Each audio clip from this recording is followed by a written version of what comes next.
Welcome to another episode of Things where I talk about random things, do unboxing videos and whatnot. Yeah, so what you see here on the screen is watches that I own.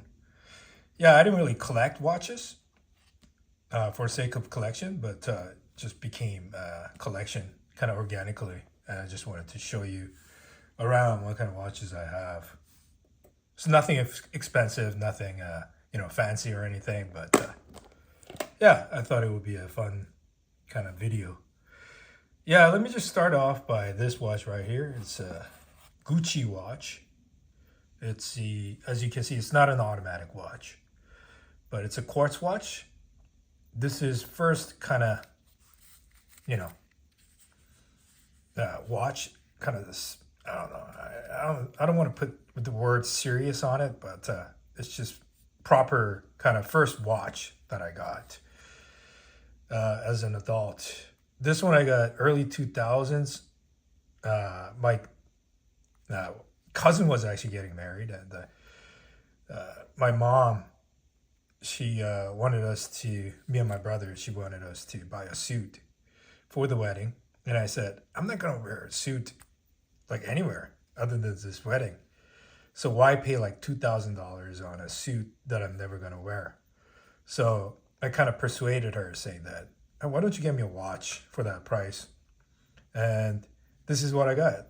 I don't even know the model name, whatever, but this was, I think $2,000 or something at that time. Not cheap. So had I known better, any better, then I would have picked another watch. But yeah, at the time I didn't know anything about watch, and this is the watch that I picked. And as you can see, it's really small dial, like 35 millimeters or something like that. But yeah, so I haven't worn it for years because, big watches or the thing for many, many years. But as a 44-year-old, I started wearing this again because of the how accurate it keeps time. And yeah, the lightweight actually. I love the lightweight. And the bracelet here is super comfortable, super thin.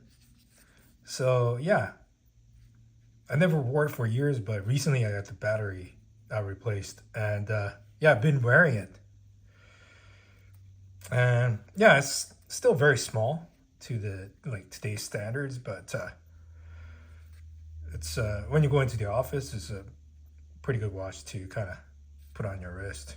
So this is the first watch, and then the next watch that I got was this one actually, Seiko SKX 007. For some reason, I wanted to get a proper watch, or I think I was trying to get like a waterproof watch with the bigger dial than what I had here, because everybody was wearing big watches, and I tried to do some research, and at the time TGV, the Urban Gentry on YouTube, uh, picked this as like the most affordable iconic watch or whatever, under how many $100, and this was, I think I paid like $250 and like 100, close to $100 for the oyster style bracelet. So I had this for about 10 years. Of course, SKX 007, it's a very iconic watch. And yeah, I took it everywhere. I took it traveling to, Asia, and just all over. Road trips, and yeah, to the ocean, swimming, hiking, what have you. This is a very versatile piece. I still love this watch, and it's just, iconic model from Seiko. Yeah, I don't think I'll never let go of this watch. Yeah, yeah. So that's SKX 007. And the next watch that I got was actually this one here, G-Shock. So I used to wear this everywhere, except for when I go to like ski hills. I used to go skiing with my family all the time. But this metal bracelet kind of, with in wintertime it gets cold, and I wanted something more, versatile and more durable and kind of easy to wear. More of a beater than this is already a beater, but more of a beater style watch. This is what I landed on. I really like the the dial style as well as the yellow kind of, I don't know what you call it, but yeah, G-Shock here. GD350 is the model, I think. It's a little big for my liking nowadays, but yeah, I've worn this a lot going to like ski hills or hiking and things like that. It's just a beater watch, and it's lovely to have as an option, right? So that's my watch here, G-Shock GD350. And then the next watch that I got is this. I enjoy golf, and then this is used as rather than having a rangefinder to measure yardage to the pin. This is a GPS Bushnell golf watch that was on sale for $99 or something like that. So I didn't want anything fancy or expensive. I just wanted to, wanted to show the yardage to the pin, and this has been great. Yeah, so I had this watch for a few years now, and it works great. And yeah, I only wear it when I go golfing. It's nothing fancy. It's very minimalistic, and yeah. So that's my watch right there. And this one I didn't acquire, but this is actually my dad's watch that he bought back in the 1990s. Early 90s, he got this watch. This is an Omega Constellation. Kind of a vintage model, actually. Before it had the star here. But it's got the Roman numerals here. And yeah, it's gold plated. I wish it was like a stainless steel version and an automatic. But this is actually a quartz watch, as you can see from the second hand. But I did some research on this, and the Omega Constellation back in 1983 was actually the first model of Constellation were quartz model.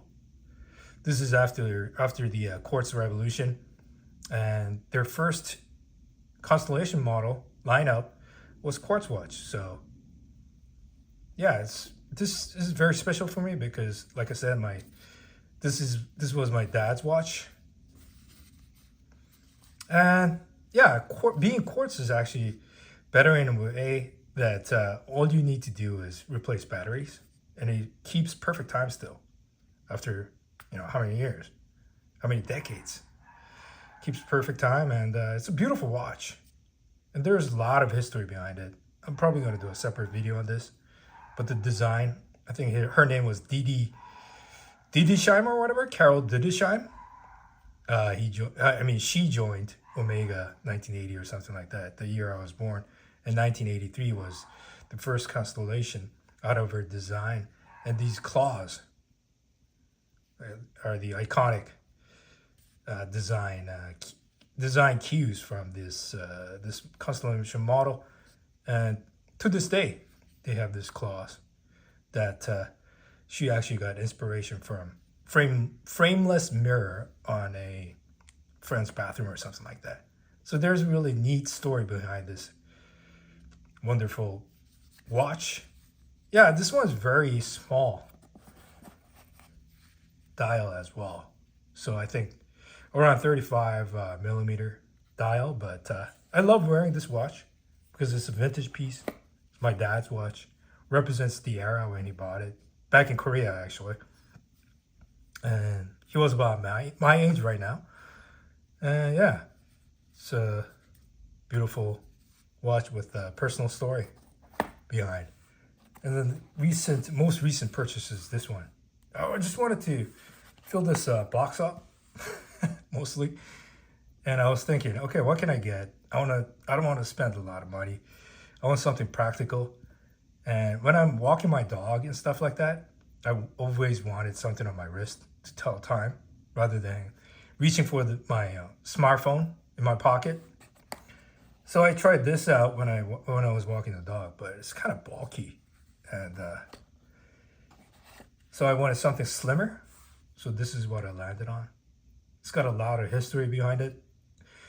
It's DW5600, and it's the first G-Shock design. Very close to it, actually. First one had the, the lettering and everything placed differently. And it had the red border.